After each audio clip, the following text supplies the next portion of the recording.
Major League Baseball mourning the loss of Yankees owner George Steinbrenner prior to the 81st annual Midsummer Classic. The boss passed away early Tuesday morning. He was 80 years old. Former Angels infielder and Hall of Famer Rod Carew throwing out the first pitch. AL trying to continue its recent dominance in the All-Star game. NL hasn't won since '96. David Price hoping to keep that streak alive. Top of the first, Albert Pujols lines one to right. And Ichiro there to flash some leather.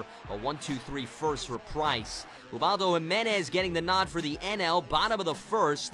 Major League Baseball pays tribute to the voice of God. Now batting for the American League from the New York Yankees, the shortstop, number 2, Derek Jeter. Number 2. Jeter would draw a walk in the at-bat. Later in the frame, he's on third, Miguel Cabrera on first, and Jimenez snags the comebacker to turn the inning-ending DP. We move to the third. Andy Pettitte now pitching, making his third appearance in the Midsummer Classic, and looking sharp. Gets Andre Ethier swinging, then Corey Hart mistimes his swing. Bottom of the third, Josh Johnson just matching Pettitte K for K. Ichiro swinging. Derek Jeter strike opposed. Johnson threw 2 perfect frames. Then in the fourth, Josh Hamilton lifts one to left, and Ryan Braun lays out. Take another look. That is all-star leather. Bottom of the fifth, Hung-Chi Kwo now in. One on, nobody out. Joe Mauer with the grounder. Kwo fields it, but his throw is meant for Andre the Giant. So Longoria heads to third, Mauer to second. Longoria would later score on a Robinson Cano sac fly. Top of the seventh, Matt Thornton in, trying to clean up Phil Hughes' mess. Bases loaded for Brian McCann. Here's the 0-1. Ripped into the right field corner off the bat of McCann. Roland scores. Tie game. Holiday scores. NL leads. Here comes Marlon Byrd. Brian McCann has unloaded the bases. 3-1 NL.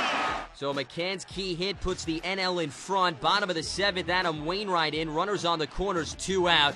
And he tells Torrey Hunter to sit down swinging.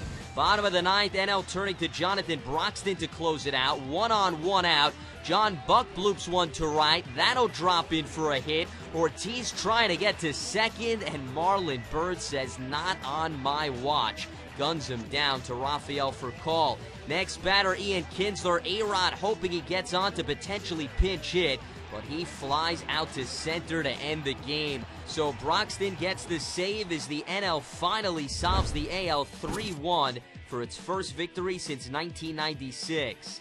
Ichiro made his 9th start as the AL's leadoff hitter, breaking the record he previously shared with Rod Carew and Willie Mays. David Wright, the only All-Star to record 2 hits. Brian McCann had the key hit and was named the game's MVP.